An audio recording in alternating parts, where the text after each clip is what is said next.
Hey guys, it's Lavetta. And it's Miriam. And this is the Notorious Women Podcast, a comedy podcast about some of history's most notorious women. Yes. You know, Miriam, this is our last episode of this season. You know, time really flew this season, I feel. Yeah. I don't believe you, but I do. Because why would you lie? That would be weird. Why would I lie? That would be weird. But it is. And thank you, listeners, for following us along with our journey and being with us along the journey of this podcast. We enjoy doing these, even though, they take some time and some work, but we really enjoy doing these because they're fun, some of them. Listen, I call this podcast my heart song. Oh, yeah. Yeah. So just a programming note. So that means after this episode, we will skip a week. So we'll have a week off and be ready for the fall. We're both fall babies. So we are ready. We love the fall.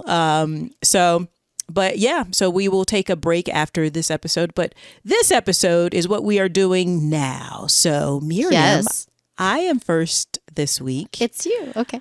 And I have a good one. This is so my notorious woman this week is actually women, two women.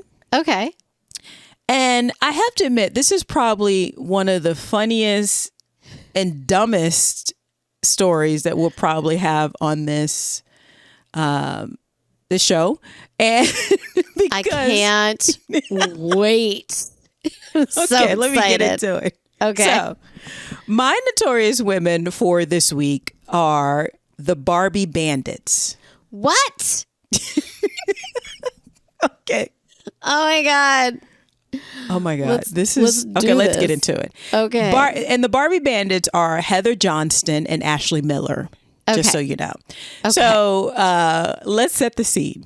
Okay. Heather Johnston was born to Edward Johnson, a construction worker, and Lisa Johnson, a school teacher. So very solid middle class, family.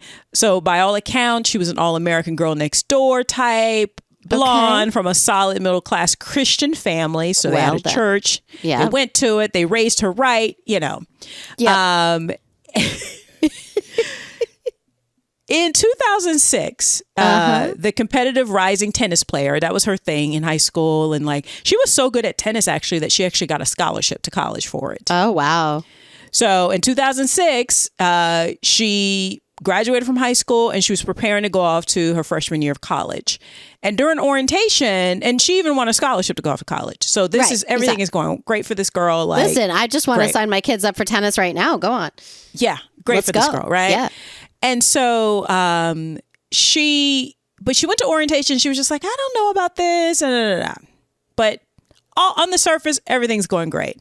Okay. But Heather, like a girl from last week, Jennifer Pan, was keeping a secret from her family. Okay. Not quite the same secret, but secret. I was like, you're scaring me a little. Go on. Heather was working at a little club called Shooter Alley, a strip club.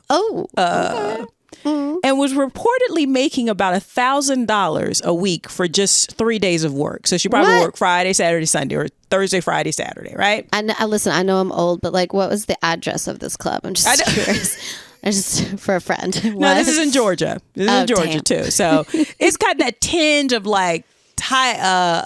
Tiger King, Southern foolishness. Yes. It's got a lot of that foolishness going on. And specifically Southern white foolishness. I'm just saying. No, there's some black foolishness in here too. But Okay. So now, can you imagine your all-American girl, you find out you think she's working at McDonald's or Wendy's or Dairy Queen, I don't know, Dairy Queen, I don't know, the Gap, Right. No. Such good options. She's working at a strip club. All right. Somehow parents found out because I'm sure like maybe a family friend saw her there dancing. I know exactly exactly how her parents found out. Okay. Yeah. So they found out, of course they were horrified and shocked, and they confronted her and they were like, well, you got to stop working at the club or move out. Now, again, she's 17, 18, just graduated from high school. So she's very young, but technically she's an adult, right? Right. So Heather was like, oh, that choice is easy. I'm leaving home. See ya. Wouldn't want to be ya later. Oh my God. And so now of this decision, Heather would later say that, quote, I went wild. I was on drugs most of the time. I didn't care what anyone had to say. I was going to do it my way, end quote. Okay. So she definitely fell into drugs at the club. And like, yeah, remember I was saying the Southern foolishness going on? It's Southern crackhead, meth head behavior foolishness going on here too. Oh, yeah, wow. There's We a just lot keep of this. Adding layers. Okay. It's just foolishness. And like young adult brain too. Yeah. So that's probably the driving force behind a lot of these decisions. Now, so Heather's like, see ya later, alligator. She moved in with Ashley Miller, her partner. We were going to get there. Who was another young stripper that she met at the club. Now, Ashley's mother, Joy Miller, Ashley came from, I would say Ashley family, maybe because it was a little struggling a little bit more than Heather's family, but basically in the same kind of like realm of things. Like they needed to probably help getting pay for college, you know. Right. But her aspirations, Ashley's aspirations growing up, according to her mother, Joy, was to become a nurse. Okay. So again, graduated from high school. Apparently they went to the same high school, but they didn't really know each other. And they became friends when they realized they went to the same high school working at Shooter Alley. Right. It was Shooter Alley that was the key bonding element to this Shooter friendship. Alley. Yeah. Now, I ain't even going to hate on these girls. $1,000 for 3 days of work. Listen, I just applied for a job, okay? So Heather and Ashley become besties, BFFs, and but at the club, they had only known each other for about 6 months, right? Okay. Like I said, they had a similar background, but instead of tennis, Ashley was more into cheerleading, like the cheerleading squad. And she also was supposed to be heading to college. So this is like the summer between high school graduation and college. Mm-hmm. But the two girls like to party. Basically, they like to do the cocaine, allegedly. Maybe a little meth, a little Molly. They love to party. And of course they do because... They love diversity in their drugs. Diversity. Yes. But also, it's Shooter Alley. So when you're working at a strip club, this is the thing. It's not the idea of stripping, even nowadays necessarily. It's the environment that strip clubs are. It's the thing that people worry about, right? Yeah, because if they're about their business and getting that money, be like, I'm going to stack my cash for the summer, and then I'm gonna go off to college, and then come maybe I'll work in between, like this is my summer Christmas job. Break, you know. I mean, you know, especially if you're making $1,000 for 3 days work. Like, imagine if you're during summer before that. Like, if you go hard, you can save up a pretty, you can get that bag and save it up for school. But the girls are like, nope, we partying. This is what we doing now. And so once Heather moved in with Ashley, it basically became their day job. And they could just hang out during the day and do whatever and then go to work and what have you. Right. Okay. Yeah. And also I feel like they're very young for their age. They're very like, how those kids are very serious. Yeah. Very immature for their age and probably kind of, protected in a lot of ways. Like, yeah. And very naive. But, they're pretty young girls, what have you, right? Young women. Now, according to Heather, one February night while hanging out with Ashley and Ashley's 27-year-old boyfriend. Oh, shit. Michael Chastain. Okay. At the apartment, the three began joking about the idea of Heather and Ashley robbing a bank.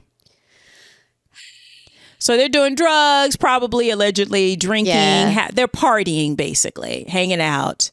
The next morning, Heather says that Michael called with specific instructions about robbing a bank. And they were like, do this thing. Okay. Yeah, basically. They're like, dude, we thought that was like a joke. And he's like, no. This is what you're going to do. I got a man on the inside, a man by the name of Benny.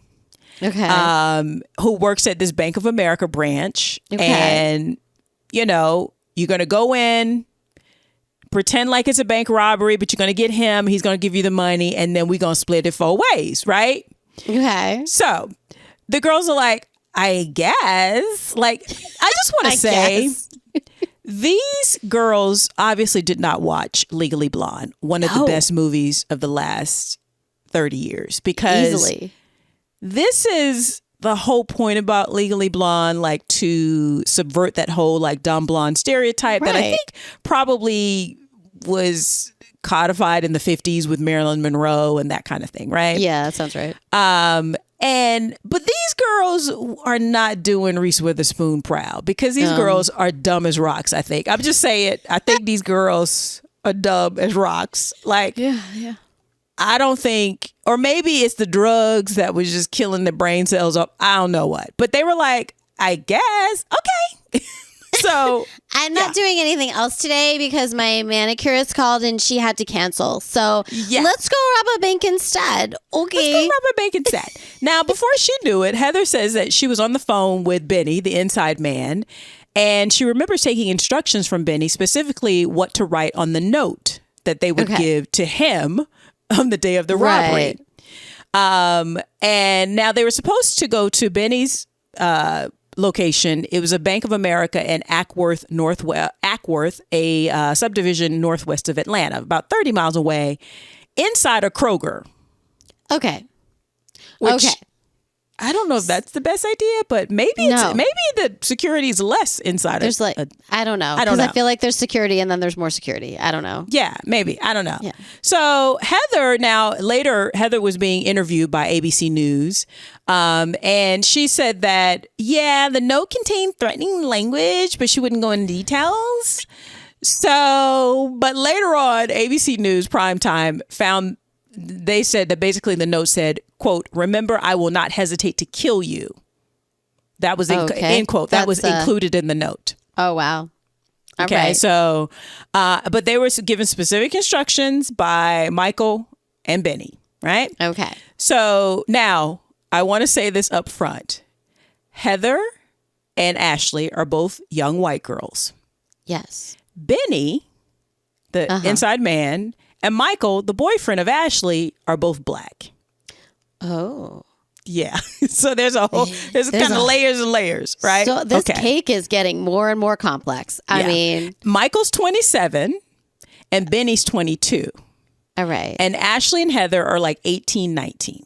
Okay. They're all of age, though. No one is 17. They're all of age. Okay. But I don't think that Michael or anything threatened or anything like that. I think he's just wiser. I think he and Benny are just wiser, and they haven't been sheltered. Okay. For lack of a better word. And yet they convinced these two dumb fucks to rob a bank. I'll say it.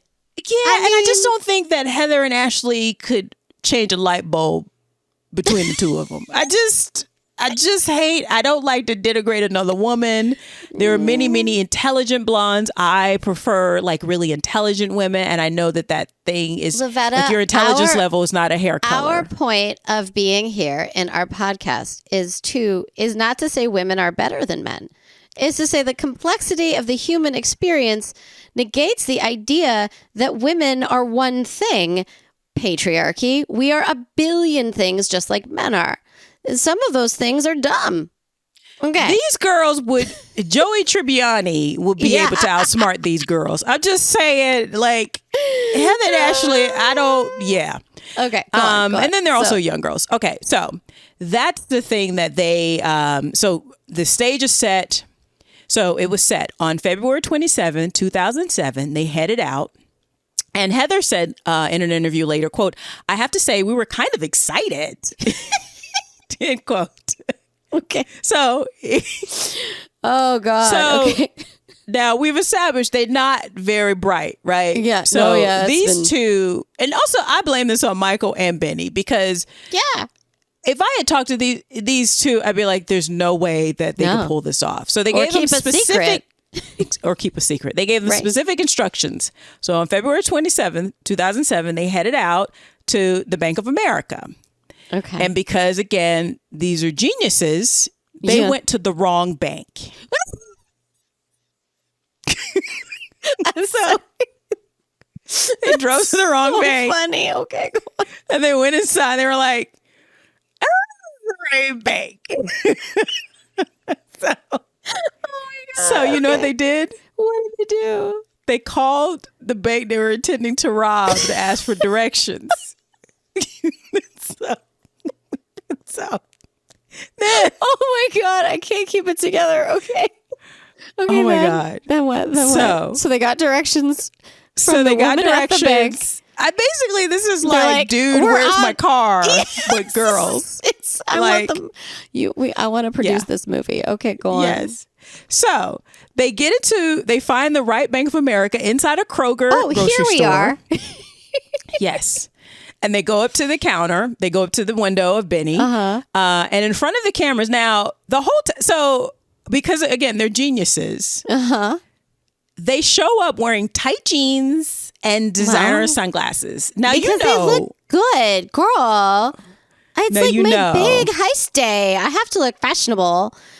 Girl, now know Michael and Benny were like, you need to wear disguises. And they were like, good enough. Yeah. I am sorry, but my face goes through a lot of processes to make it look this glowy. I am not covering it. Yeah. Thank you. They totally were playing into the whole Paris Hilton thing. So, which I'll get to in a little bit. So, so they go they find the right bank after going to the wrong bank. They go in, they find Benny, they realize he's the right. So they go up to him. And then I guess Benny started to freak out because all of a sudden Heather was like, they started throwing money out, like just money everywhere and pushing who it started out. throwing money out? Benny. So they go to his window. And I guess maybe he started freaking out. So he just starts throwing money after they they give him the note. And he reads it and he just starts throwing money out, right? So wait, Benny is behind or Michael? Michael is the boyfriend of Ashley that came up with the plan. And Benny is the inside man. Guy. Okay. Yes, okay. At the bank.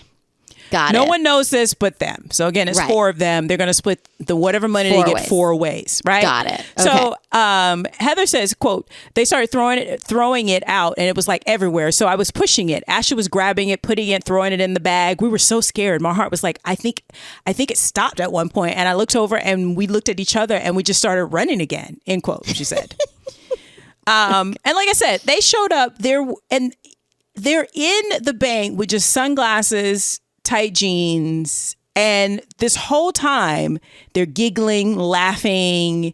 So people don't really, you just think it's probably like just some silly teenagers. I would say that'd probably draw more attention than anything. But they are also robbing a bank, right? So then they run out. Later, surveillance tape would show them just giggling, two giggling young women in tight jeans and designer sunglasses. And so it showed them going out. And no one thought anything of it until, the alarm was raised or what have you. Now, afterwards, so they run out. They got about $11,000. Damn. Right? $11,000. That's like 11 weeks of work. Go on. Yeah, sorry. But Miriam, they have to split it 4 ways. Oh, that's so stupid. So it's a little bit less than $3,000. I mean, it's not 50, it's not 100. Girl, you could have gotten this in 3 weeks, less than a month. Less than 3 weeks, because it's not even 3. 9 performances, girl. So, but they're not thinking. Again, these are they're not thinking. They're like, oh my God, all this money. So they freak out. They go back to their apartment and they spread the money all over the floor. And they're like, oh my God. And they count it and they're like, it's about $11,000. So they were like, what are we going to do now? Shopping. Oh my God. So later on, cops, the surveillance cameras catch them going to a high-end salon because what does a girl need when she has this money? She needs to get highlights of cars. And then they go shopping at the upscale Atlanta neighborhood of Buckhead. They go to the Lennox Mall and Phipps Plaza. Yeah. And now, again, they have to still separate they still have to give Benny and Michael their side. But they don't have... $3,000 is a lot of money, but it's not a lot of money to be going to Gucci. Okay. No, yeah. You'll and get going it back. crazy at Gucci. Yeah. So, again... because they couldn't change a light bulb between the two of them. All of these mistakes, all of this like not planning it out, it would catch up with them. So the word goes out that the bank has been robbed, and then they pull the surveillance tapes and they see these two teenage girls giggling and laughing, and that's when they dub them the Barbie Bandits. Yeah, that's fair. Yeah. And, cops are inundated. Everybody's and it goes on the news. And again, these are two attractive white girls, young white girls, apparently, seemingly on this tape. And it's like, is it Paris Hilton? Is it like what? It's just like all of this stuff. So authorities get like hundreds of tips. But they only got one really useful one from the strip club Shooter Alley, apparently. Okay. Yeah. So it only took 2 days. That's not long at all. For them to catch up with them. So on March 1st or 2nd, I saw one source say 1st and another one says 2nd. But most sources say March 1st. In 2007, they got popped while driving in their car. Okay. Along with Michael. So the three of them were in the car together. So the three of them were in the car driving. The word had gotten around. They had traced the license plate, so the cops were on the lookout. So they started following them. Okay. And because, you know how I said Heather and Ashley are not too bright? I don't think Michael's the brightest bulb in the shed either. Nobody is bright here. Okay, go on. No. Because when they got popped, when the authorities stopped them, they were reportedly smoking marijuana. The marijuana. That was very illegal at that point. Yes. Yeah. While driving, and there's a big stash of Molly pills that they found. That were probably Michael's. Did they have a banner on the car that said, "I robbed a bank 2 days ago"? Because they might as well have. That's not in my notes, but I wouldn't be surprised if that was the case. Right. So now Ashley, I don't know, out of love, but she claimed that the pills were hers, which would complicate things down the road for her. Yeah. So they stopped, arrested them once at the station. And then when they arrested them, they arrested the two girls because they look familiar from the surveillance videos. But they arrested Michael because he had an outstanding warrant for something else. Of course he did. Of course he did. Now, once at the station, the girls were like, first they were like, Ashley was like, "Those are my drugs, and what is going on here?" Like they tried to pull that kind of like, I don't know what's going on. And then once they got to the station, they realized it was real. Yeah. Because Heather did say like once she got stopped, that she was like, "Oh shit." They started singing like birds. What they were did just they like think was going to happen? They did not think. There was no thinking done at all. I guess like I would want highlights, so I would look good in jail too, but. Other Miriam, than that, you know what I'm saying? Like, no thinking was done at any time between the time they were partying that night to this day when they got popped. No thinking took place ever. That makes a lot of sense. At any now. point. Got it.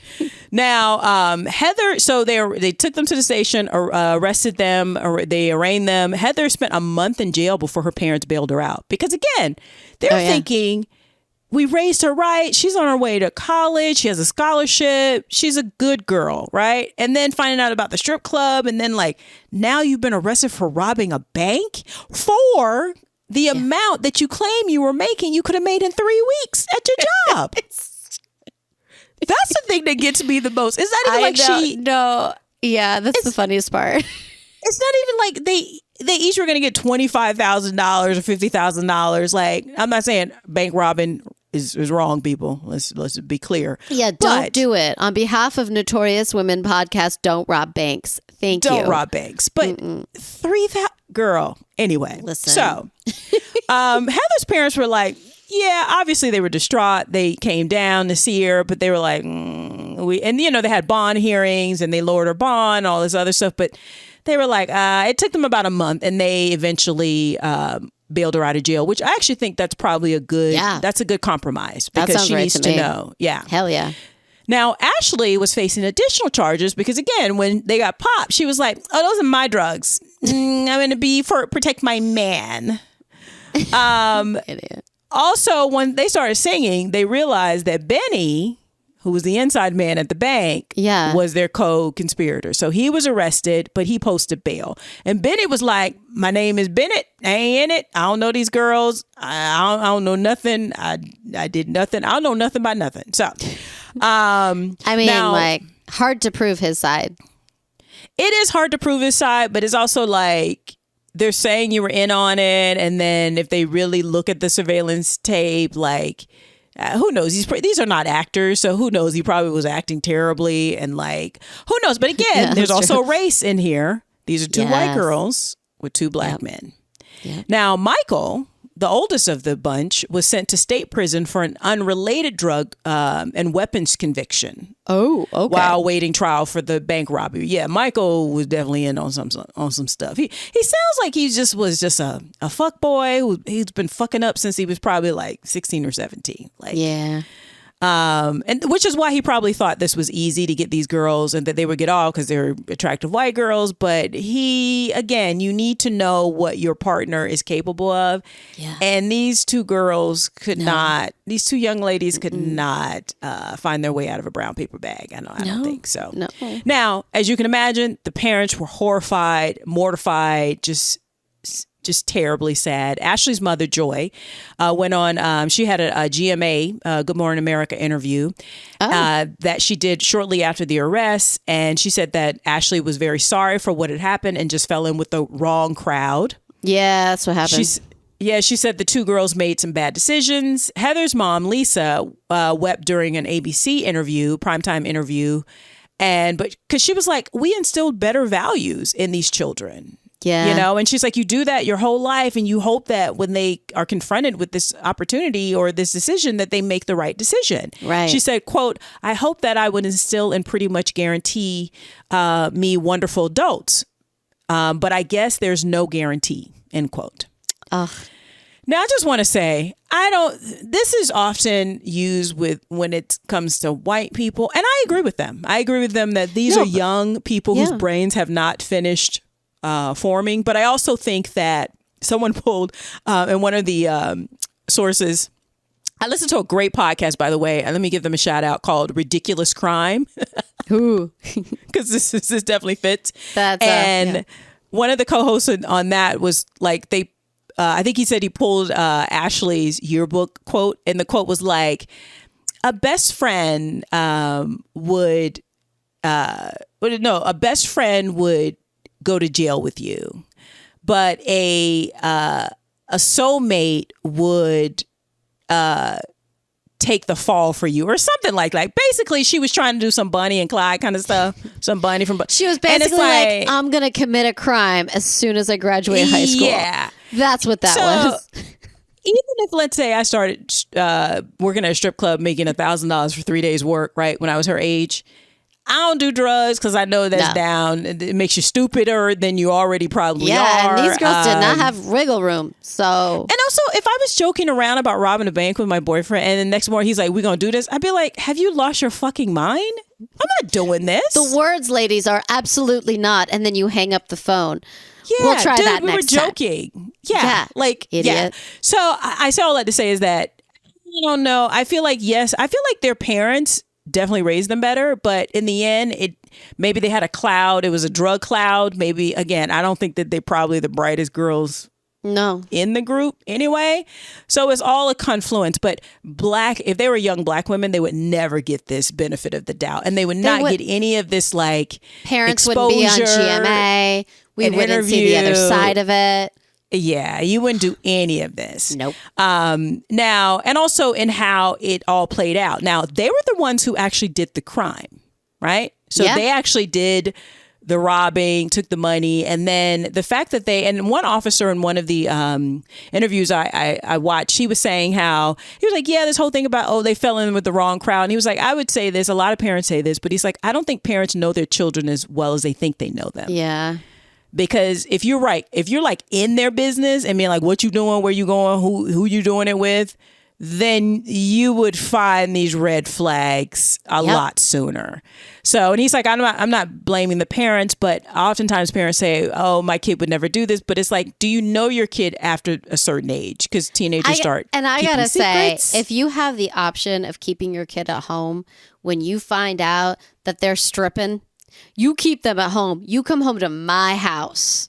That's a very good point. That's fine. You can put that money away. We could talk about what you're going to do with the money. We can talk about your safety, getting to and from the club. All right?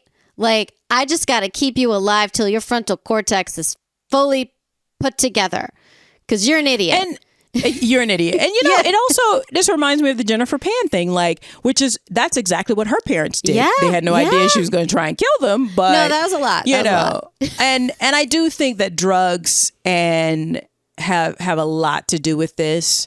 I think that not really understanding. I don't think they understood exactly what they were doing, but they fucked around basically, and they definitely found out. So, in the end, Heather was the first of the group to plead guilty, and I think it's because her parents were like, "Well, this is your mess. You're gonna have to figure this out." Even though they got a lawyer, she had help. She had support from her family, even though they were furious with her. Yeah.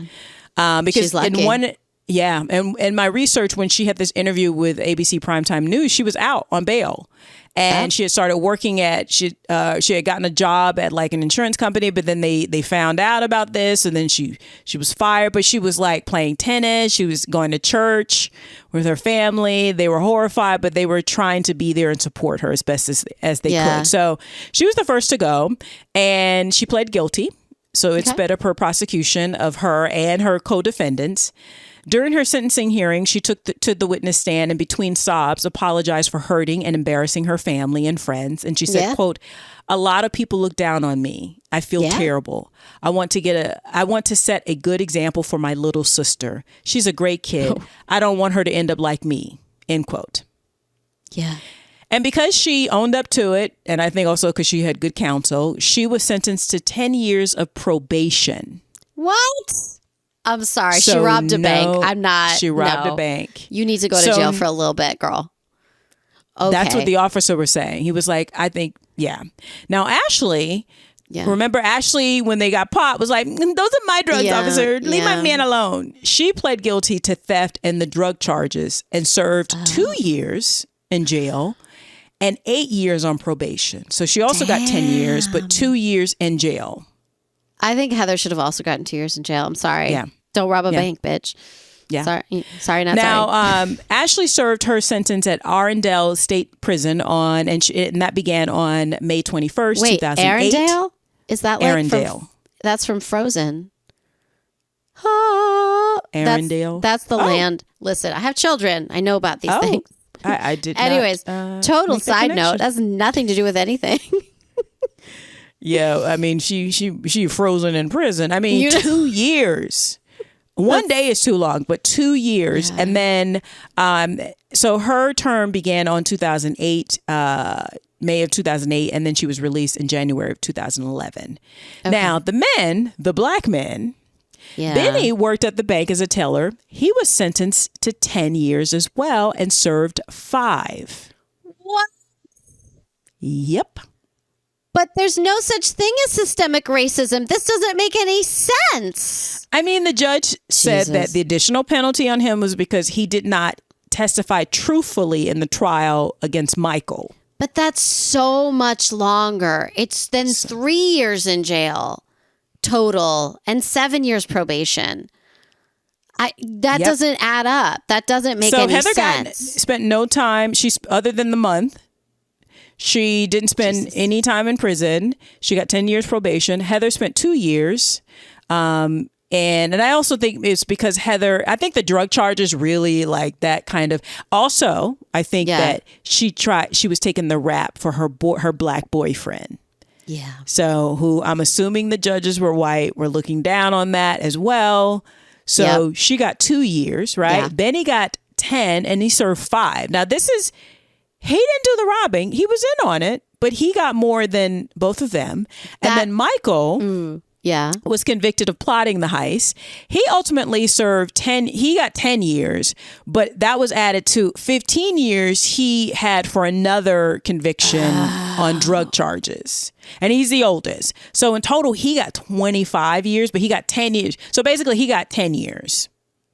They all got 10 years, but he had to serve 10 years. Benny had to serve 5 years. Ashley had to serve 2 years. And Heather had to serve none. Do you think Heather can sleep at night? Oh, yeah. Yeah. I think that this is how privilege works. It could be that Heather's parents were able to afford a lawyer. Yeah. And I also think that because I couldn't find any interview with Ashley, Heather was doing all the interviewing. So it could be that Ashley, I think Ashley seems, and again, this is just my interpretation, I don't know how real this is, but she seemed more remorseful and not really chasing the limelight. And again, it could be because she didn't have the resources to get a good lawyer. And so, because a good lawyer is not only they're going to defend you, but they also give you a pep talk, tell you how to appear in court, that you have to appear repentant. You have to, beg for the mercy, To be able to say, I want my little sister to look up at me. That's like coached. That shit is coached. That's a PR team, sweetheart. Exactly. But I'm like you. I think they all should have gotten 2 years. They should have all gotten 2 years. Or at least a year. I know that they're very young, but at least a year. Let's say they all got a year, right?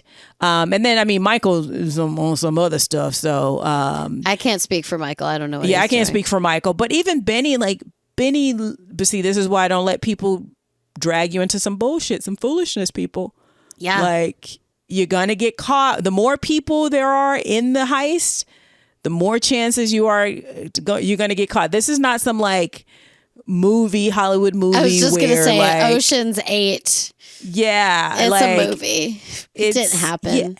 Because they literally got up and was like, I guess. And then the fact that, you know what, they should have called it off when they went to the wrong bank. Yeah. But they didn't. Because they're stupid. Yeah. So that is my story, which I think is a great one to end out the season of. Oh my God. The Barbie Bandits. Wow. So today's theme is actually white woman privilege. Okay. Oh, it's the theme. Nothing to do with those wonderful, highly intelligent people. So we're in a land of election world. Yes. And I was talking to my husband about like who would be like, I don't know, like on theme, but not exactly, because we're getting a lot right about the people, out there now. Mm-hmm. And so today I'm going to talk about Sarah Palin. White Woman Privilege Day. Alrighty then. Yeah. When I think of her, I can only think of Tina Fey. I know, me too. Oh my God. On our Instagram, all I'm going to do is post Tina Fey clips, just so you know. It's not really going to have anything to do with actual Sarah Palin, but we'll talk about actual Sarah Palin here. Okay, and talk about white foolishness. Oh my Lord. Well, I think it's really interesting. I learned some things. I will start with the fact that I'm going to talk about maybe a 12th. I could have done a 3-parter on her, which I think is actually really interesting. Yeah. But nobody wants a 3-parter on Sarah Palin. Not even conservatives. So let's, so for us, let's just get it out, get her done. So Sarah was born and all right, you know what? I'll comment later. Let's just start. Okay. She was born in Sandpoint, Idaho. Reading is power. Okay. February 11th, 1964. So she's the third of 4 children. They had 3 daughters and a son. She was born Sarah Heath is her maiden name. Her parents are Sarah, named after her mom, and Charles, who was a science teacher and a track and field coach. Now, isn't it interesting that her father is a science teacher? Okay, let's move on. When she was a few months old, they moved to Skagway, Alaska. Her father had gotten a teaching job there. And then they relocated to Eagle River, Anchorage in 1969. And then Wasilla, Alaska, which is, I think, what we connect her to in 1972. So she had a lovely childhood. She was loved by her parents. She played the flute in the junior high band. She was head of the Fellowship of Christian Athletes. That sounds right. And a member of the girls basketball and cross country running teams. During her senior year, she was co-captain and point guard of the basketball team that won the 1982 Alaska State Championship, which earned her the nickname Sarah Barracuda. Apparently, surprised, she's very competitive. Now, I just want to talk for a moment that without women's rights and the fight for women's rights, this bitch would not be playing basketball. Okay, nope. Title IX. I just wanted to say that. Yeah. And I didn't say, I said bish, which means nothing. It's not a word. I say bitch. Okay. I'm fine with bitch. Lavetta said bitch, and I didn't That's argue. One of my favorite words, bitch. I like bish because it's like, I don't know, what did I say? Huh. I don't like bitch in a 90s rap song. I like bitch, the Key and Peele bitch, where they're afraid to say it. Yes. Listen, we all held the bitches, so it's not even a put down. Not yet. We'll get there. And bad bitches stay bad. So stay bad. Exactly. And here's the thing. Ultimately, I always have an opinion, even though I just tell the story. But like I always have, and I go up and down with her. I don't think she's not Dick Cheney. This, you know what I'm saying? Like. She has the same problem, I think, Heather and Ashley. Like, she's definitely smarter than she puts out, but she ain't. No, she's not a scholar. I will say, from researching her, I think she's actually really smart. Which is really interesting. We'll get to it. But she has her very, very strong, in a box opinions that cannot be outside of that box. Well, see, that cancels out the intelligence because I will forgive her that I can see Russia from my house. I'll forgive her that because she seemed flustered. Look that up. But, I know. But, look it up. Look up Tina facing. It's funnier. Go ahead. She reminds me of a lot of like, I feel like she's a great poster child for like white female privilege in this country where like, someone who has the opinions that she has, the fact that she could become governor of a state. Yeah. If you're like, you don't know who this is because you're 12 years old. Yeah. You're just like, how the fuck, 90s propaganda, 90s propaganda about like how smart, like intelligence people or people in government are really worked on me because I assume you had to be smart to be elected. We were very wrong. We were very wrong. All right. So let's keep going. But I think my point too is that she had a lovely childhood. I think sometimes when people are very, very narrow-minded and very one issue or one-sided, like you and I are very clearly Democrats, but we also see the flaws and we see the complications. Or independents. I've been an independent too. I've been an independent too, but like no more. Just because I need to vote in a primary, but exactly. But like, it's interesting. I always think like, oh, they must have had some trauma, and so that to hold on to a cult ideal, it's an easier way out. But this girl had a lovely childhood. Oh, no. Lovely. They had a lovely childhood, and they didn't want anybody else to have one. These are mean-spirited people. Yeah, that's my problem with them. They're mean-spirited. Listen, I'm learning. Okay. Yeah. So in 1984, she won the Miss Wasilla beauty pageant and finished third as second runner-up in the Miss Alaska pageant, where she won the title of Miss Congeniality. Okay. I will say Sarah Palin is a very attractive woman. When she first came out, I was like, damn it, she's attractive and she can speak in the English. Well, I mean, okay. Okay. Let me keep going here. So as she graduated high school in 1982, and then so she enrolled in the University of Hawaii at Hilo, because I assume Alaska, she was cold. But then she got to Hawaii, she transferred to Hawaii Pacific University in Honolulu for a semester. But then she was like, no, it's too pretty. Let's go to Idaho. And I don't know why she left to go to Idaho, but she did. She left Hawaii to go to Idaho? Yeah, like no disrespect to Idaho. You have some lovely Yeah, but you ain't Hawaii. views, but you ain't Hawaii. Okay. Yeah. I live in California. It's pretty here, but it's not Hawaii. Okay. I mean, it's not Hawaii. Exactly. Yeah, exactly. And then listen, so she then enrolled in North Idaho College, which was a community college in Coeur d'Alene for the spring and fall semesters, then transferred to the University of Idaho in Moscow, Idaho. Okay, and then she went to Matanuska Susitna. I think it's like a native word that I'm messing up, like, and I formerly apologize. College in Alaska for a bit, then went back to University of Idaho to get her bachelor's in communication with an emphasis on journalism. Wait a minute. So how many schools is that? 1, 2, 3, 4, 5, 6, 7. Seven schools to get her bachelor's degree? One was a repeat. Or 6 schools to get her bachelor's degree? Yeah, it takes unusual. A lot of... Listen, if you're going to Google me, you'll find that I went to 5 schools. But I have an answer to your question as to why I didn't get into the theater program at first. I then later got into a different theater program. This girl, I don't know what she was doing traveling the country trying to get a bachelor's. I don't know. And she never went back to Hawaii. It's like, girl, I know. I'm going back to Hawaii. I know. And studying whatever. And it could be that it tends to, I will say that people who are this insular and narrow in their like scope of the world tend to want to be around other people like themselves. Hawaii, if you ever go to Hawaii, if you ever get a chance to go to Hawaii. I've only ever heard one person complain about Hawaii, and it was a white blonde woman.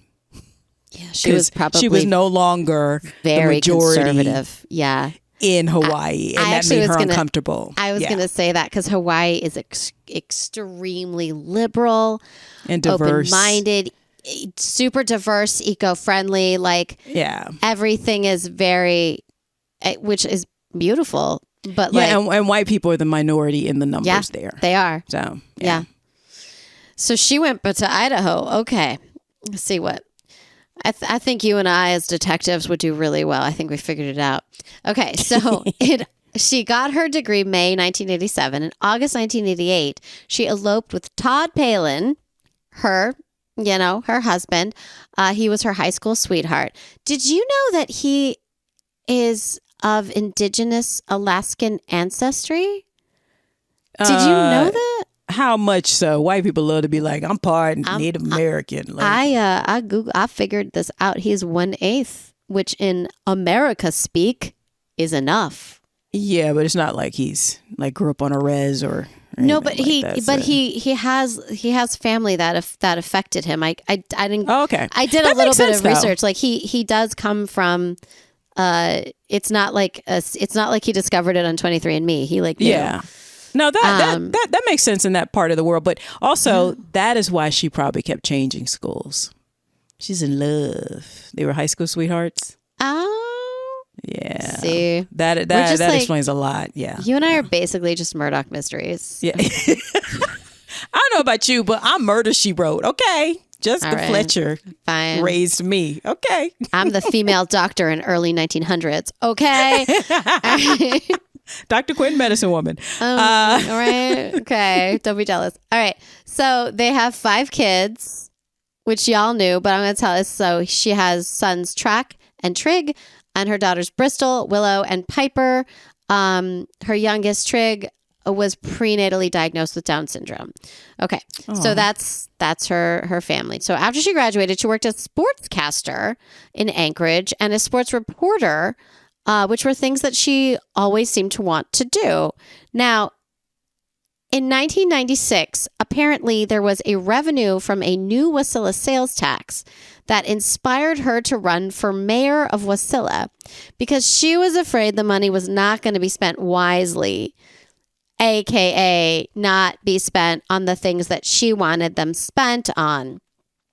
Yeah. This is where the meanness comes in. Right. So she defeated the incumbent mayor, John Stein.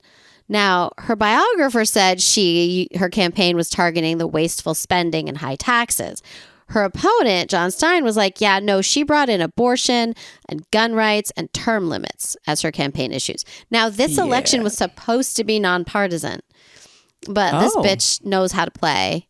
And also, it was supposed to be nonpartisan, but the Republican Party ran advertisements for her. So okay, yeah, I'm confused what they think partisan means. Okay. Now, here's what Sarah did. Okay. She cut property taxes by 75%, eliminated personal property and business inventory taxes. Using municipal bonds, she made improvement to roads and sewers and increased funding to the police department. She did do new bike paths, and she did fund stormwater treatment to protect freshwater resources. So what I just said was she helped all the wealthy landowners, and she also helped all the wealthy business owners. In exchange for that, she reduced the budget of the local museum. She postponed discussions about a new library in City Hall, which they were saying they needed. She eliminated the position of museum director. She also asked the head librarian if there was a book that people weren't super into, could we not have that book in the library? And this librarian was like, yeah, that's fine. So this is, what you just said. So she cut property taxes. Yeah, by 75%. 75%. Now, all of those taxes is what goes to fund schools, roads, schools, libraries, all the stuff that makes the quality of life better. Yes. Right? Museums. Yes.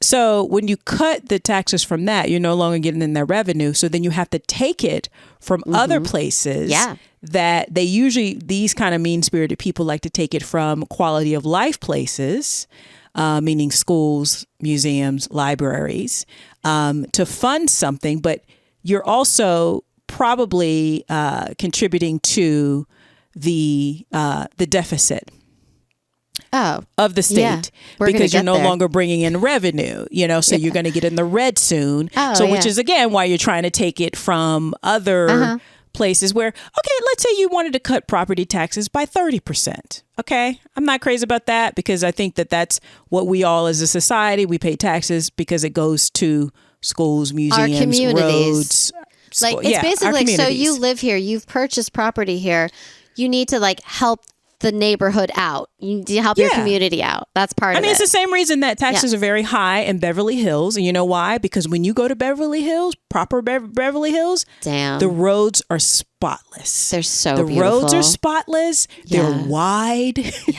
Oh my God. It's y'all, if you're driving through LA and then suddenly it's beautiful and you're in this weird utopia, it's because you accidentally just drove into Beverly Hills. And you know what? Property taxes in Beverly Hills are fucking high because they get, and they also, there's no crime, there's low crime there. There's no crime. Right? Yeah. Because the local police force, watch Beverly Hills Cop, and the building looks that beautiful. It's so true. Yeah, it's beautiful. They have more coverage. But again, that's the main thing I noticed when you go to Beverly Hills. You're like, because the houses are nice, but they're not all humongous. They're not. The roads are spotless. When I first moved here, I did accidentally drive, and I was like, "Oh, these are cute houses." And then I was like, "Oh no, girl, you're never living here. Yeah. Move it along, child." Yeah. So anyway, okay. So she also she asked for updated resumes and resignation letters from city department heads who had been loyal to Stein and not her. Even though, again, the mayor's office was considered nonpartisan. Did I mention it was considered nonpartisan? It sounds familiar. Cute. Doesn't it sound familiar? Doesn't this feel like a memory? Yeah. She just wanted to find out what their intentions were and if they were loyal to her. What? Okay, Stalin. This is America. This is not feudal Palin. England. Right? But she also created a position of city administrator and reduced her own salary, which was $68,000, which is not crazy. But in the 90s, it was pretty good, by 10%. She reduced because, and that's why I say she's complex. I would never vote for her. But also, mayor has free housing. Yeah, that's also true. Free housing, yeah. Okay, I was going to say that this feels like old school Republican. which is like, I would never vote for you, but you're not selling state secrets to the Russians. So like, that's fine. Why don't you like run and I'll vote against you? And then maybe you'll trash the place like a little, but not destroy everything. Like, you're not burning it down. Just like, no, but you're just up. making it harder for middle class and working class people. Right. But you're not burning it down. You know, my standards are very low these days. No, listen, we all are like, Reagan was a piece of, you know what? Yeah, but like, he was. But like, I'll vote for Reagan over. But he would also, one thing, he was not a fucking treasonous motherfucker. He wasn't selling secrets to Russia. He let people die, but it wasn't like our entire country. Yeah. He did let people die. Let's not forget that. He had some standards, it seemed. A little. Maybe, kind of. But the mean-spiritedness, letting people die, not acknowledging HIV and AIDS, like, that's, you know, welfare, taxing Social Security. He was the first president to do that. Yeah, he's a piece of shit. All right, let's go on. Yeah. Forgot. All right, so she won a second term as mayor, of course. And this is where you were talking about, sometimes I make some financial mistakes trying to be cool. So she proposed and promoted the construction of a municipal sports center to be financed by a 0.5% sales tax increase and a $14.7 million bond issue. So the voters approved the measure by like a 20 vote margin, and it was built on time and under budget. However, they spent an additional $1.3 million because of an eminent domain lawsuit caused by the city's failure to obtain clear title to the property before beginning construction. So the city's long-term debt grew from about $1 million to about $25 million. Okay. See, and you could have built this thing if you had just lowered property taxes, like I said, by 30%. Yeah. Yeah. Like, you can't have it all. You just can't. No, they want it all, but on the backs of the working poor, the working class, and the middle class. They want it all, but they want it on the backs of those people. Exactly. So the Wall Street Journal characterized the project as a financial mess. And if the Wall Street Journal does that, okay. Yeah. Damn. Okay, so in 2002, she ran for the Republican nomination for lieutenant governor. She came in second to Lauren Lehman in a 5-way Republican primary. Now, following her defeat, she campaigned through the state for the nominated Republican governor-lieutenant governor ticket of Frank Murkowski and Lehman. So Murkowski won, and she, Murkowski and Lehman won. Murkowski resigned from his long-held U.S. Senate seat for this, and she thought she was going to be picked for that seat. However, he appointed his daughter, sound familiar, Lisa Murkowski, as his successor. Oh, okay. Yes. But he offered other jobs to her, and she ended up being the Alaska Oil and Gas Conservation Commission, and which oversees Alaska's oil and gas field. She was real excited to learn about Alaska's oil and gas. Okay, so let me get this straight. Because she didn't know shit. So she was mayor, and under her term as mayor of Wasilla, under her term as mayor, the city's budget got in the red by $25 million. $25 million. So instead of her disqualifying her for a better job, no, she gets a better job. Yeah, yeah. Failing up. See, women fail up too, y'all. Yeah. Okay, so in 2004, she decided to not run for state senate that year. She told Anchorage Daily News because she said, quote, "How could I be the team mom if I was a U.S. senator?" Because her kid didn't want her to do it. All right. Okay, fine. That's good. Yeah. So in 2006, she running on a clean government platform. This was her big thing from here on out, is cleaning up government, cleaning up dirty politics. She defeated Governor Frank Murkowski in the Republican gubernatorial primary, and then she later became Alaska's first female governor at the age of 42, the youngest governor in Alaskan history. Now, listen. Again, after taking her city's budget from a surplus to a deficit of almost $25 million. As you and I say, women can be anything.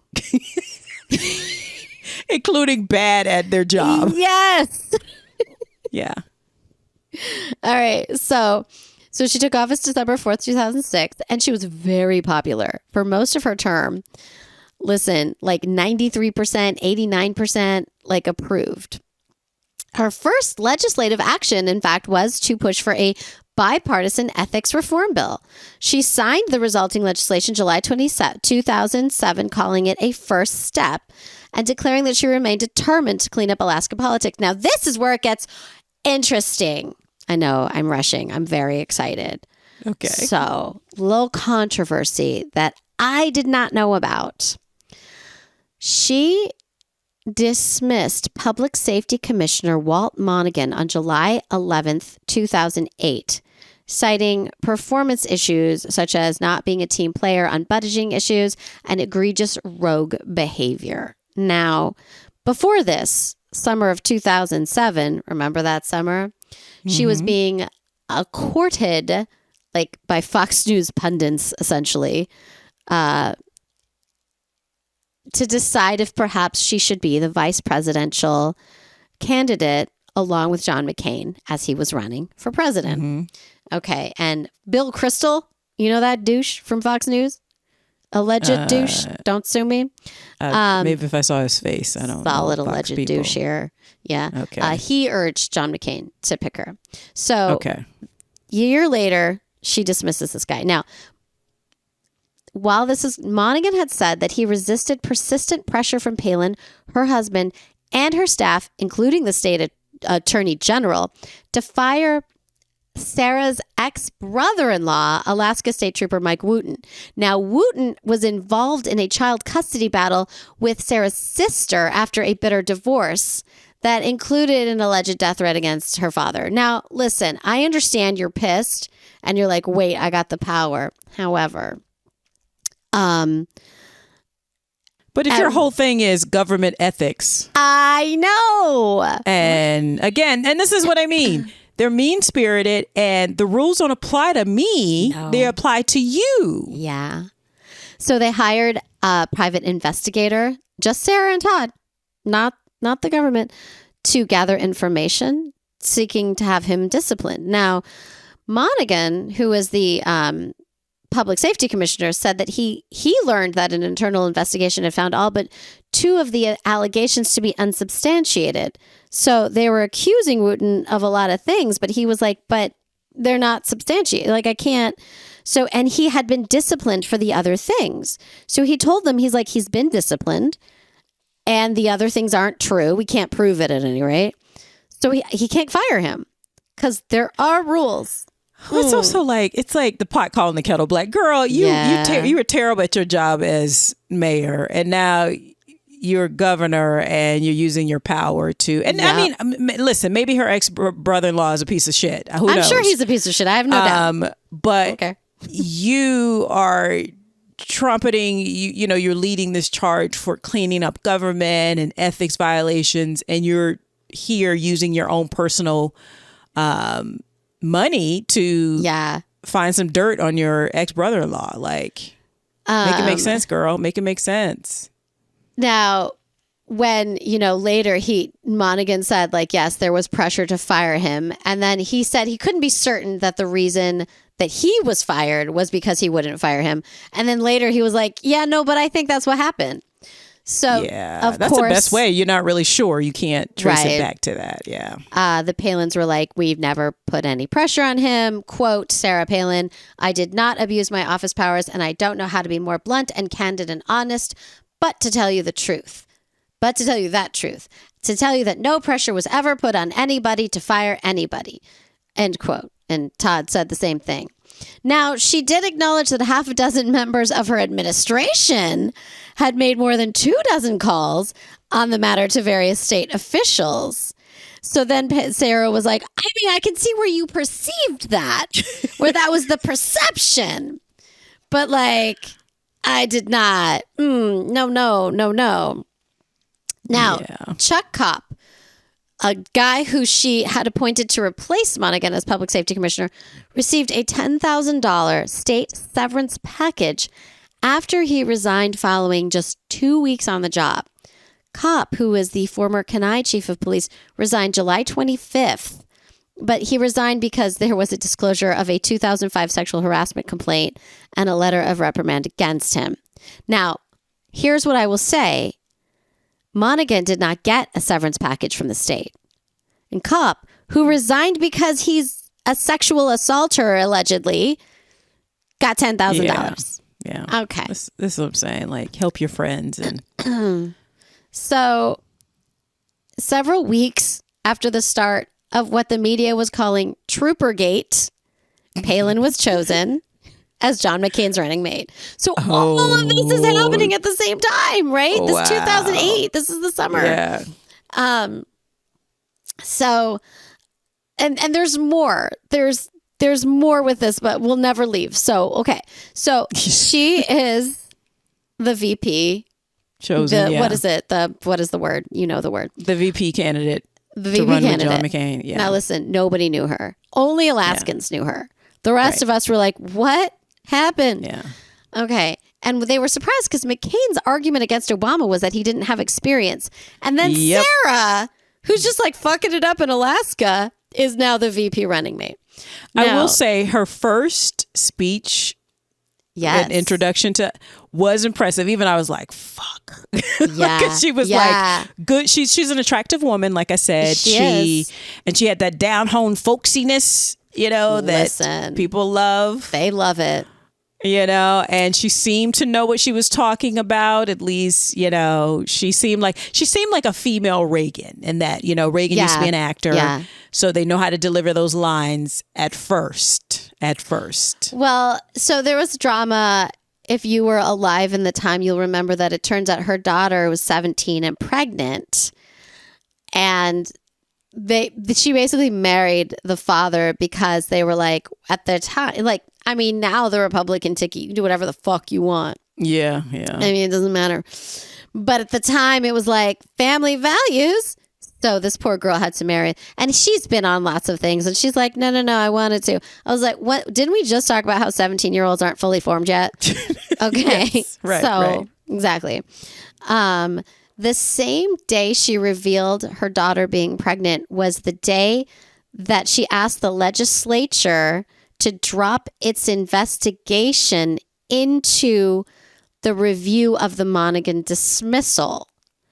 Because the Alaska legislator hired an investigator. His name was Stephen Branchflower, so they called it the Branchflower Report, which sounds very pretty.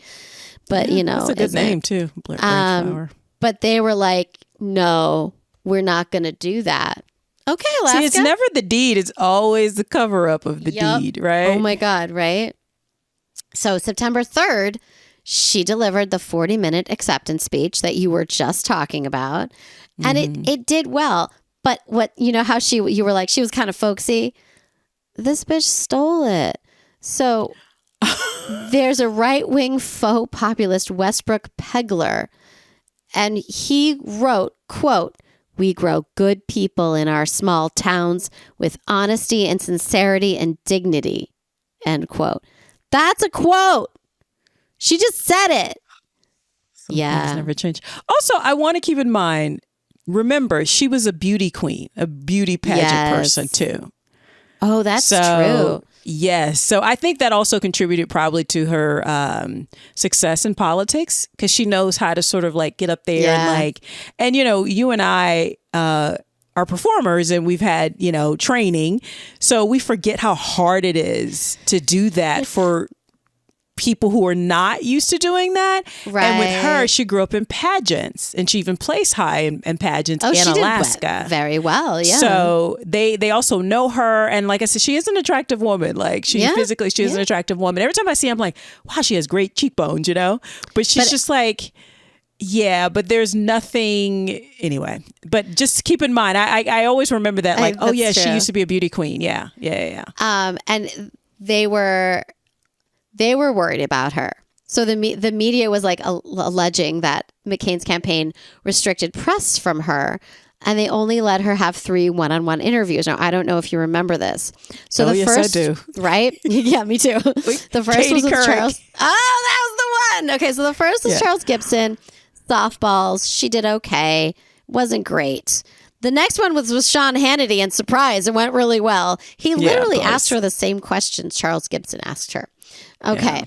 And then she had her interview with Katie Couric, and every woman in the country went, no, you may not represent me. Absolutely not. You are not the woman to do this shit. Okay. Yep. And then they were worried that she was going to be a liability. Now, they actually did some... Yeah. I just want to make a context for people who aren't familiar with it. Katie literally asked her, what newspapers are you reading? Yes. And I don't know if she was nervous or they hadn't prepped her for that. And again, everybody has prep. That's nothing new. But she literally couldn't name. And then she got defensive and was like, that's a gotcha question. Yeah, that was a gotcha question. And I was like, you could say New York Times, Los Angeles, the Alaska Times. Don't you have regular, I walk past the LA Times a lot. I see them at Washington Post. Come on. Everyone knows the New York Times. Wall Street Journal. Yeah. These are big. They come up on sitcoms. Okay. It was really like, we all felt like she's making women look stupid. And we did not like that. Yeah. No, I think she underestimated that too. Like, I think she did too. And I think she was, I think she blanked. Honestly, I think she blanked too. And I don't think that's where. I mean, I think she also doesn't read a newspaper. I also think that, but I don't think she's not intelligent. I think she not at all. She has her very specific beliefs, and she is honed in. Now, I just want to talk about the fact that they had a VP debate. They used to do this. I forgot. Yeah. So she debated with Biden. Biden won like hands down. Biden was like, I feel sorry for this girl. Yeah. Because he's a nice guy. She went on SNL with Tina Fey. It was epic. I loved it, but not because I loved her, just because I love Tina Fey. Yeah, and Tina killed it. So I love her. She killed it. So October 10th, 2008, the Alaska Legislative Council unanimously voted to release, without endorsing, they released it though, the Branch Flower report, in which the investigator found that firing Monaghan was, quote, was a proper and lawful exercise of her constitutional and statutory authority, end quote, but that Palin abused her power as governor and violated the state's executive branch ethics act when her office pressured Monaghan to fire Wooten. Which is funny because still, remember, ethics was her thing. Yep. But then the bipartisan state of Alaska Personnel Board reviewed that matter at her request. It's just getting reviewed over and over again. And then they were like, basically, the Branch Flower report used the wrong statute in reaching its conclusions. Absolutely not. She was fine, essentially. Okay. That's fine. So they lost hard. Obama won gloriously. It was a great day. We all cried. Yeah. Okay. It was like in the most beautiful way. Remember when Obama and Michelle like danced? It was just, I'll never forget. Okay. Yeah. So then she became a guest commentator on Glenn Beck's Fox News television show. Okay. She commented, and I think this is important, that Barack Obama was her president and that she would assist in any way to bring progress to the nation without abandoning her conservative views. And listen, I give that to her. And I don't like her. Yeah, because she didn't run up on the Capitol. She did not. That's right. I mean, I don't know, but did we check where Sarah Palin was? No, I'm just kidding. I'm just kidding. I'm just kidding. She did not do that in 2008. So no, she did not. Right? Because we can do this, y'all. That's all we're asking for. Don't run up on the Capitol if you don't get your way. Our bar is low.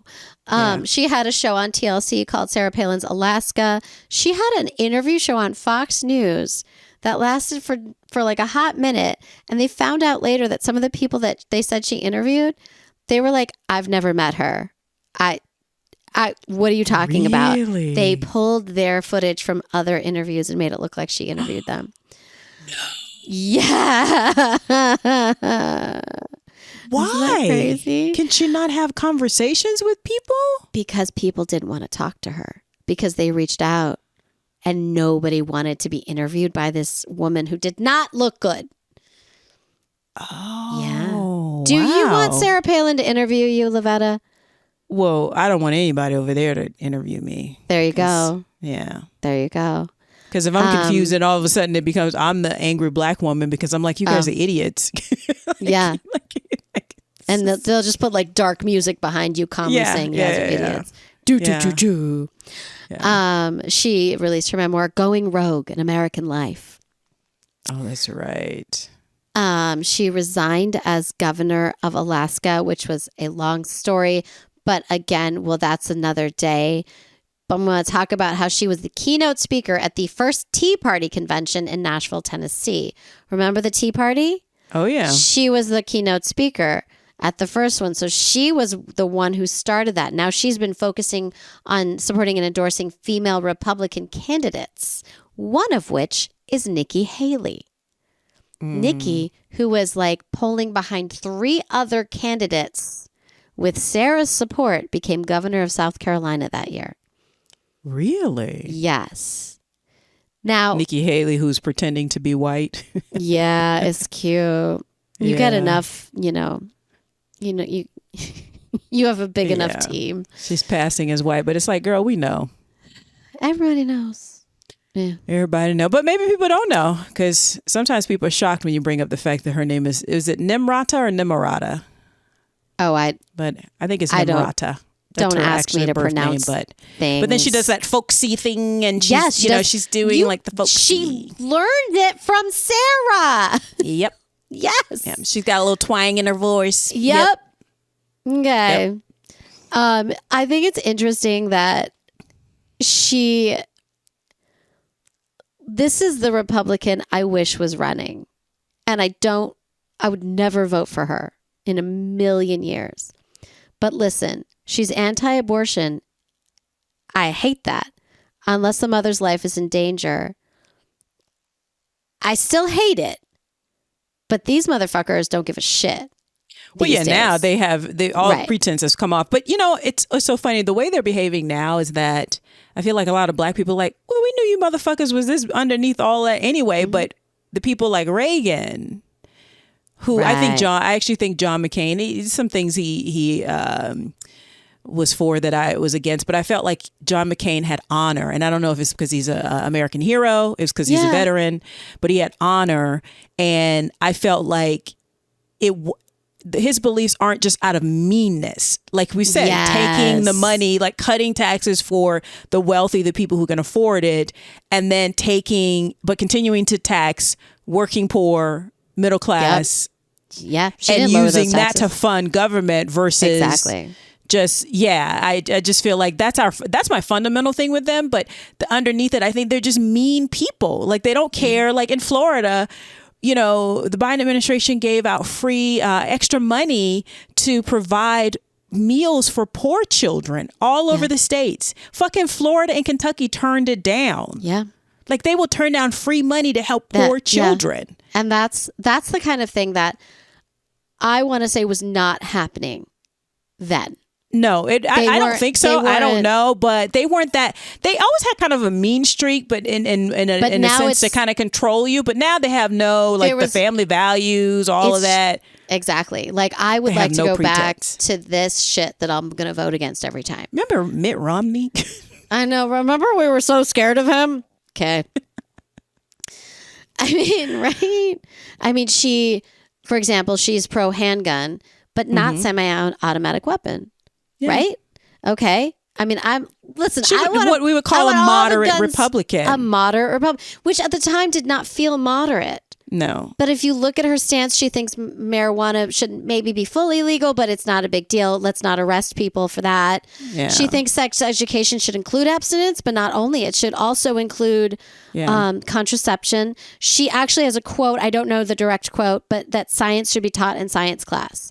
And that she has her beliefs, but science is science. Her dad was a science teacher. Her dad's a science teacher. So you know what I mean? Like, they're like right now, they're just trying to burn it all down. Well, and the case could be made that Republicans of her ilk, Liz Cheney ilk, John McCain ilk, Mitt Romney ilk, they really maybe believe that I want less government. And let me just be clear, that whole like small government always rings of like, We're mad about the Civil War because the government came in and told us we couldn't keep our slave. So even though sometimes people are saying that and they don't realize that's where that comes from, if you know anything about American history, that's where it comes from, really. They states' rights above, because the states' rights to keep their slaves. But anyway, I digress.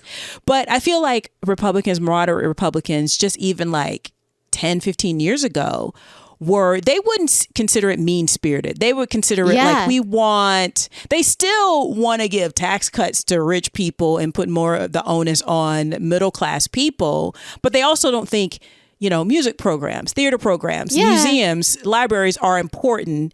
And those things are important.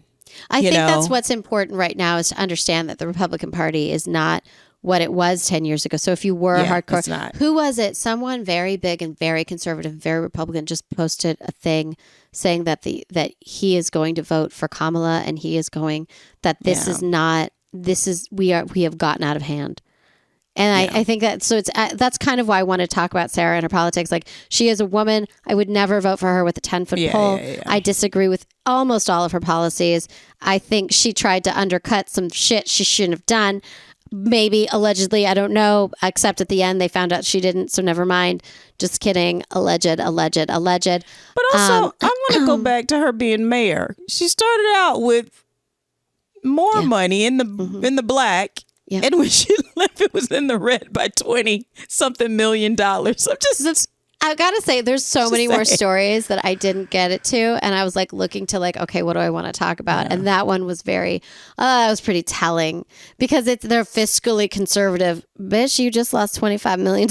It's like you want all these things, but that's what we do with taxes. That's literally what we do with taxes for. Those people who own property and signed all these documents saying that they could, in fact, pay their property taxes. I've bought a house. You have to prove your ability to pay for every part of your house, not just your house, or the bank won't give you the loan. So they have proven that. 75%. That's fucking insane. 20%. I'll give you 20%. That's the thing. If anyone's listening, if you want to give me 20% off my property taxes, I'm not mad. But I say that living in California. Okay. Right. Well, yeah. And that's the thing. What is she doing now? I haven't heard from her in a while. So she's been behind the scenes trying to build up her female Republican world, influence. Okay. She ran in special elections in 2022 to replace Congressman Don Young, who had just died. And that was 2022. So she had endorsed Donald Trump in 2016. So that's the thing is, I'm saying we really can't turn back time. I'm not saying I wish Sarah was a Republican out there running. P.S. in 2022, she lost very hard. She got 25% of the vote, really, really, really bad. But I just remember the story when she was running with John McCain, that people were saying that her family members were demanding all this extra stuff, money for wardrobes. So I can talk about that. Okay. I don't know if that's true, allegedly. I think it was, yes, they did. The RNC spent $250,000 to dress her and her family. Now, what I read was that it was investments in which she was going to return, and she did return the clothing. Now, here's the thing, though. I don't know, hair and makeup, posture lessons, that's true. All of those things. You can't return that. But she did return the clothes. That's part of being on the national stage too. That's why I didn't go there, because I was like, that's what they do. And the reality is, you want to pick on her, as a woman. Yeah, women need more, or they will not that. Reach out to people, because people are assholes and we are a patriarchal society. So she kind of had to do that. I'm not even mad about that, and she did return the clothes. And hair and makeup for women, because you need to hire a hair and makeup person. They need to travel around with you, and they need to go with you for every single moment. And they're worth their weight in gold, because without them, you look like a hot mess. Listen, I would like to go on tour with hair and makeup person. We're gonna look so good. Her and Todd divorced in 2019. I forgot to mention that. I heard about that. Yeah, it was I forgot. I didn't write it down, but it's irreconcilable. It's not even irreconcilable differences. It was irreconcilable it's harsher than that. Oh, okay. And Todd divorced her, from what I saw. Oof. Yeah. Yeah. Wow. So, Sarah Palin. Sarah Palin, y'all. That was very, very interesting. It was a different time. Seems so long ago, right? Doesn't it? It does. Like, it feels like it's yesterday, but it's like, no. Yeah. And listeners, if you want to get your life, go on YouTube and look up videos of Tina Fey doing Sarah Palin on SNL on Saturday Night Live. I can see Russia from my window. It's the accent just gets me every time. So good. Tina does it like a little better than me, but like, you know, just a little. Not much better, Thank you. my dear friend. Not much better. But she Tina, looks like listening. her too. It's the brown she looks hair exactly like and her. like she looks in the Creepy. glasses. She looks a lot like her. So but thank you so much for sharing Sarah Palin, and You're very thank you welcome. guys. Thank you listeners for joining us for this latest episode of Notorious Women. Again, a reminder that this is the final episode of this season. And we will take next week off, the week after this post. And so just come back and join us then. In the meantime, remember to follow us on all the things. Yes, please. Please go and leave us a 5-star review. In the new season, we will start that up again. So we would love to have some reviews to read from you guys. You can do that in the Apple Store. Again, 5 stars, 5 stars, 5 stars. 5 stars. And you can also help us out at patreon.com if you want to give us some little moolah, some little shekels, some dinero, so okane. Money, baby. You can make it rain over at our Patreon at patreon.com/Notorious Women. That's patreon.com/Notorious Women. And Miriam, how else can they support the show and find us? You all come join us at Instagram. It's Notorious Women Podcast. If you have thoughts or ideas, or you want to send me funny memes, you can DM us there. And I like play on Instagram because this week, y'all, it's going to be a lot of Tina Fey. Okay. Yeah. Miriam is killing it. Full disclosure, she's fully responsible for our Instagram. Yeah. Like sometimes I inform Lavetta of what we're doing because I'm like, it's your Instagram too, girl. I'll post occasionally. I'll be posting more, but she is killing it. It's got her, and she is like, she'll be like, "What do you think? This is great." I'm like, "This is fantastic. What do you mean? Yeah, this is fun. Great." It's fun. I like it. Feels cleansing to me. Yeah. You can also email us at notoriouswmpod@gmail.com. And that is that. Oh, we also have a YouTube channel. You can listen to episodes. The YouTube channel. Yes. Do that. All right, guys. Thank you so much for joining us, and we will see you next time. Bye-bye. Bye.